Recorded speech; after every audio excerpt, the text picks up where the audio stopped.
Hello dear students.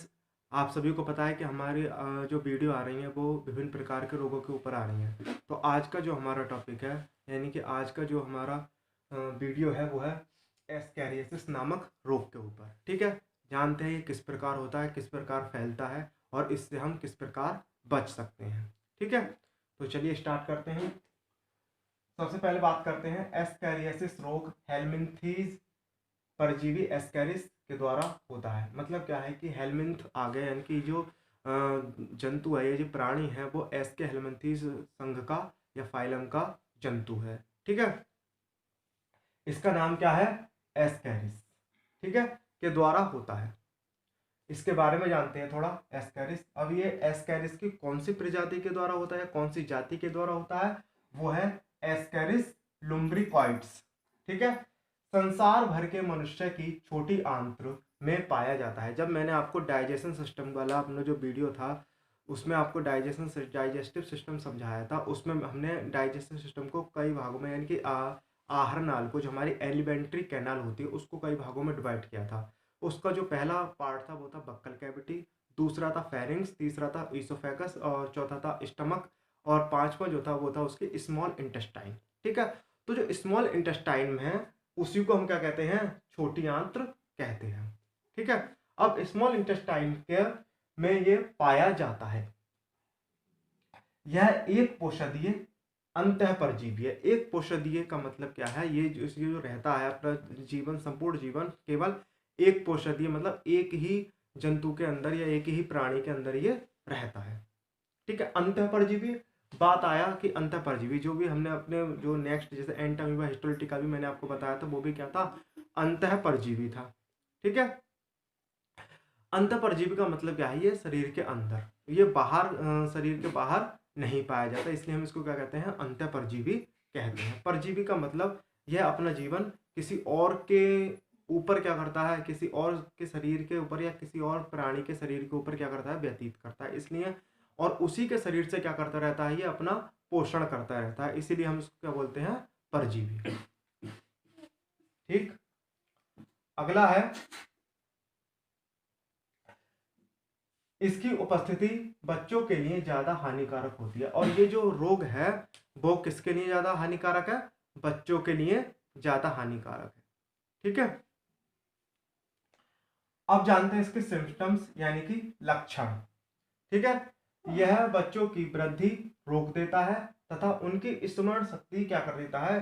कम कर देता है। अब मान लो कि मतलब अगर कोई भी बच्चा या कोई भी छोटा बच्चा इस रोग से पीड़ित है, तो जिस प्रकार उसका विकास हो रहा है, जिस प्रकार उसका डेवलपमेंट हो रहा है, तो वो उस डेवलपमेंट की यानी विकास की गति जो है वो क्या हो जाती है? रुकने लगती है, अगर उसके अंदर ये प्रवेश कर गया है हमारा एस्कैरिस लुम्ब्रिकॉइड्स। ठीक है, तो उसकी वृद्धि जो है या उसका विकास जो है वो क्या हो जाता है? वहीं पर धीरे धीरे रुकने लगता है। तो उससे हम क्या कर सकते हैं? इसकी पहचान कर सकते हैं। दूसरा है कि स्मरण शक्ति, मतलब याद करने की क्षमता क्या होने लगती है? समाप्त होने लगती है या कम होने लगती है। इसके अतिरिक्त भी इसके क्या है? कई सारे सिम्टम्स हैं। इसके अतिरिक्त बुखार, दस्त, आंत का मार्ग अवरुद्ध होना आदि। बुखार, दस्त और आंत का मार्ग अवरुद्ध होना मतलब क्या है कि इस प्रकार मान लीजिए हमारी क्या है? स्मॉल इंटेस्टाइन की जो संरचना होती है वो इस प्रकार होती है। ठीक है, तो इस प्रकार मतलब एक स्मॉल इंटेस्टाइन, इसमें से थोड़ा सा पार्ट हम दिखाते हैं यहाँ पर।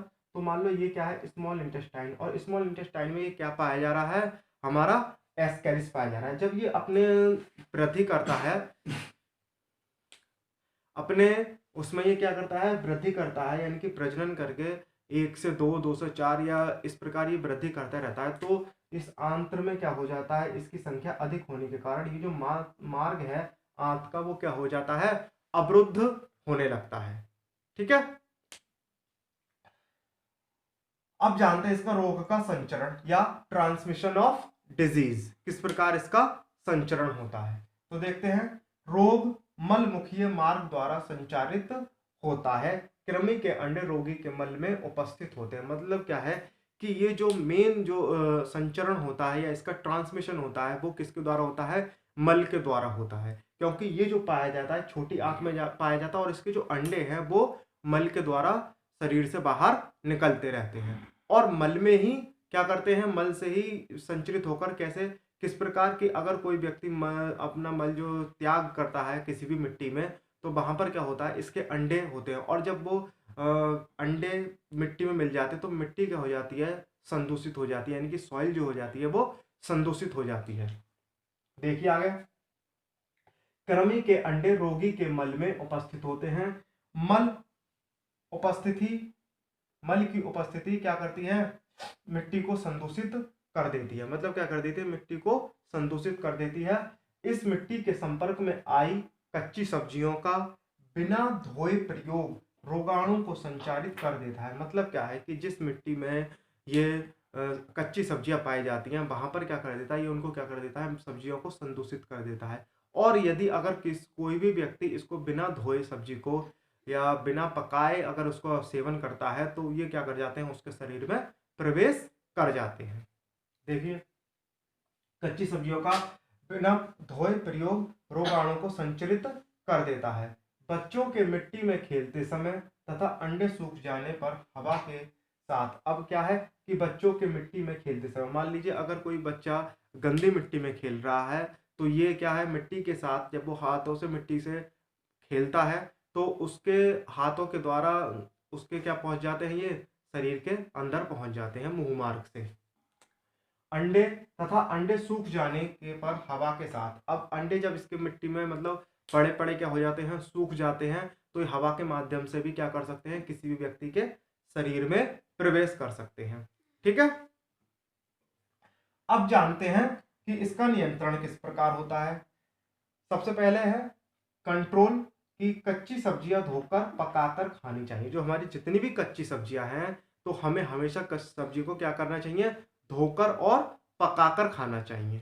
ठीक है, दूसरा है पीने का पानी शुद्ध होना चाहिए। जो हमारा पीने का पानी है वो कैसा होना चाहिए, संदूषित नहीं होना चाहिए, यानी कि शुद्ध होना चाहिए। अगला है भोजन से पूर्व हाथों को धोना चाहिए। अगर हम कभी भी कोई भी व्यक्ति अगर भोजन करने जा रहा है तो उसको सबसे पहले साबुन से अच्छी तरह हाथों को क्या करना चाहिए, धोना चाहिए, उसके बाद ही भोजन को ग्रहण करना चाहिए। अगला है खुले में शौच ना करना, यानी कि अगर कोई भी व्यक्ति खुले में शौच करता है तो जैसा कि मैंने आपको बताया, ये जो है मल मार्ग से ही क्या होता है, इसका संचरण होता है, ट्रांसमिशन होता है। तो अगर हम खुले में शौच करेंगे तो इसके जो अंडे हैं, कोई भी व्यक्ति अगर इस रोग से पीड़ित है, अगर वो खुले में शौच करता है तो उसके जो अंडे हैं वो संचरित होकर हवा के माध्यम से या किसी भी माध्यम से दूसरे व्यक्ति को क्या कर सकते हैं, इन्फेक्टेड कर देते हैं और उसके शरीर में प्रवेश कर सकते हैं। ठीक है, तो ये जो था रोग वो था हमारा एस्कैरियोसिस, जो किसके द्वारा होता है, एस्कैरिस लुम्ब्रिकॉइड्स के द्वारा।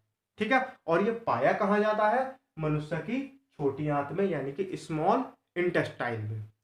ठीक है, अगला क्या है कि इसका जो सिम्टम्स था मैंने आपको बताया था, इसके सिम्टम्स क्या होते हैं कि बच्चे का जो डेवलपमेंट है यानी विकास है वो क्या हो जाता है, रुक जाता है, और उसकी स्मरण शक्ति क्या हो जाती है, कम होने लगती है। और भी है इसके अतिरिक्त क्या है, बुखार, दस्त या आंत का मार्ग अवरुद्ध होना। ठीक, अगला जैसे इसका रोग का संचरण था, जैसे मैंने आपको बताया था कि कृमि के अंडे किसी भी माध्यम से, हवा के माध्यम से या सूख जाने पर इसका जो मेन संचरण होता है वो मल के द्वारा ही होता है। और इसके बचाव जो मैंने आपको बताए थे, 4 बचाव हैं, और भी अपने आप से आप मतलब इनको लिख सकते हैं, जब आप अपनी नोटबुक में लिखेंगे तो इनको अपने आप से लिख सकते हैं। ठीक है, तो अगर आपको ये मेरी वीडियो पसंद आई है तो इसे please like, share and subscribe जरूर करें और शेयर करें ताकि आगे भी ये वीडियो पहुंच सके। ठीक है, तो आज के लिए हमारा जो टॉपिक था एस्कैरियोसिस यहीं समाप्त होता है। मिलते हैं नेक्स्ट वीडियो में। ठीक है, बाय।